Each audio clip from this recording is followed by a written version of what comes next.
মানবাধিকার কর্মীর বাড়িতে হামলা, ভাঙচুর ও লুটপাট। কুমিল্লা প্রতিনিধি কুমিল্লা জেলার হোমনা থানার অন্তর্গত নারায়ণপুর গ্রামে অবস্থিত এক মানবাধিকার কর্মীর বাড়িতে একদল উগ্রবাদী সন্ত্রাসীরা হামলা চালানোর অভিযোগ উঠেছে। বাড়িতে কাউকে না পেয়ে লোহার শাবল ও দেশীয় অস্ত্র দিয়ে লোহার গেটের তালা ভেঙে ভিতরে প্রবেশ করে ব্যাপক ভাঙচুর ও লুটপাট চালায়। ঘরের থাকা সোফা, টেবিল, চেয়ার, আলমারি, দরজা ও অন্যান্য আসবাবপত্র ভাঙচুর করে টিভি, ফ্রিজ, ফ্যান সহ নানান দামি দামি জিনিসপত্র নিয়ে যায় সন্ত্রাসীরা এবং সবকিছু ভেঙে চুরে রেখে যায় সন্ত্রাসীরা। প্রতিবেশীদের সাথে কথা বলে জানা যায় যে 24 জুন 2025 সময় আনুমানিক সন্ধে 7টা ঘটিকায় 10 থেকে 15 জনের একদল যুবক এ হামলাও তাণ্ডব চালায়। তাদের সকলের মুখে মাস্ক পরা ছিল বলে জানা যায়। স্থানীয় ভাষায় গালিগালাজ করে অ্যাডভোকেট এনামুল হককে যেখানে পাবে সেখানেই মেরে ফেলার হুমকি দিচ্ছে সন্ত্রাসীরা। তাদের হাতে অস্ত্র থাকার কারণে ভয়ে কেহ কাছে যাননি ও প্রতিবাদ করতে পারেননি এলাকাবাসী। ভুক্তভোগী অ্যাডভোকেট এনামুল হক জানান, পুলিশও সাহায্য করতে আসে না। উল্লেখ্য যে ঐত্রিক বাড়ির সূত্রে উক্ত বাড়ির মালিক বিশিষ্ট মানবাধিকার কর্মী ও সুপ্রিম কোর্টের আইনজীবী অ্যাডভোকেট এনামুল হক। তিনি সবসময় আইন ও মানবাধিকার বিষয়ে সোচ্চার এবং আইন ও মানবাধিকার লঙ্ঘনের বিরুদ্ধে বলিষ্ঠ কণ্ঠস্বর। বর্তমান সমসাময়িক বিশৃঙ্খলা ও মব জাস্টিসের বিরুদ্ধে তিনি নিয়মিত সোশ্যাল মিডিয়ায় লেখালেখি ও বক্তব্য প্রদান করেন। এনামুল হকের চাচাতো ভাইয়ের সাথে কথা বলে আরও জানা যায় যে এই দুইবার অ্যাডভোকেট হকের বাড়িতে হামলা করা হলো।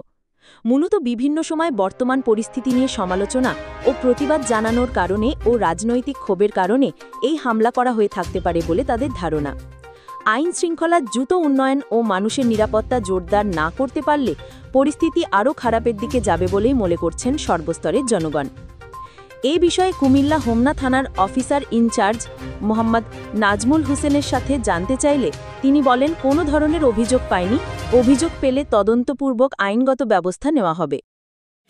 আসসালামু আলাইকুম, আমি মোহাম্মদ নাজমুল হক, অ্যাডভোকেট, বাংলাদেশ সুপ্রিম কোর্ট।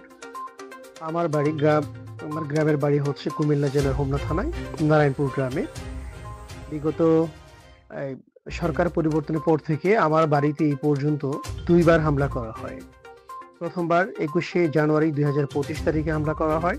তখন আমার বাড়ির পূর্ব পাশের গেট ভাঙা হয়, দেয়াল ভাঙা হয় এবং সেখানে ভাঙচুর করে তছনছ করা হয়, ঘরের ভিতরে হামলা করা হয়। তখন শুধু আমার বৃদ্ধ মা ছিলেন। তাদের হামলার কারণে এইসব তাণ্ডব দেখে আমার মা অসুস্থ হয়ে যায়। প্রায় 4 থেকে 5 মাস উনি অনেকটা অস্বাভাবিক এবং মানসিকভাবে ভেঙে পড়েন, মানসিক অসুস্থ হয়ে যায়।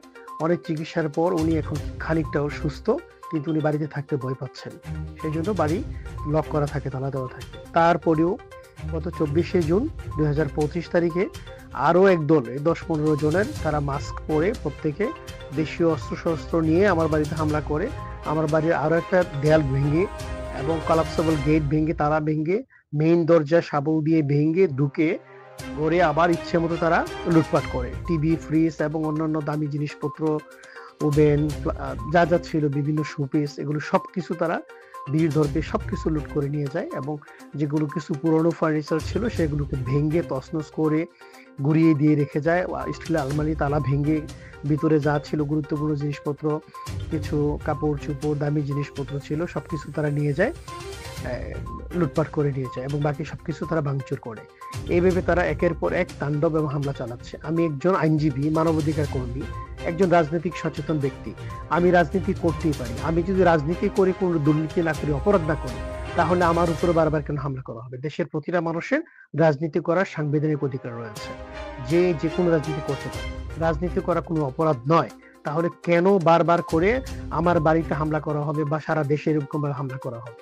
বাংলাদেশের মানুষ এভাবে চরম অনিরাপত্তায় ভুগতে থাকলে এটা বাংলাদেশের জন্য, বাংলাদেশের উন্নয়নের জন্য বিশাল একটা বাধা হয়ে দাঁড়াবে। কারণ কেউ স্বাধীনভাবে চলতে পারবে না, স্বাধীনভাবে কোনো কিছু করতে পারবে না। মানুষের এই যে ব্যক্তি স্বাধীনতা, চলার স্বাধীনতা, বলার স্বাধীনতা এবং শান্তিপূর্ণভাবে বসবাস করার স্বাধীনতা, এগুলো যে একের পর এক ধ্বংস হচ্ছে, যে জন্য সারা দেশের মানুষ অনেকটা আতঙ্কগ্রস্ত হয়ে যাচ্ছে।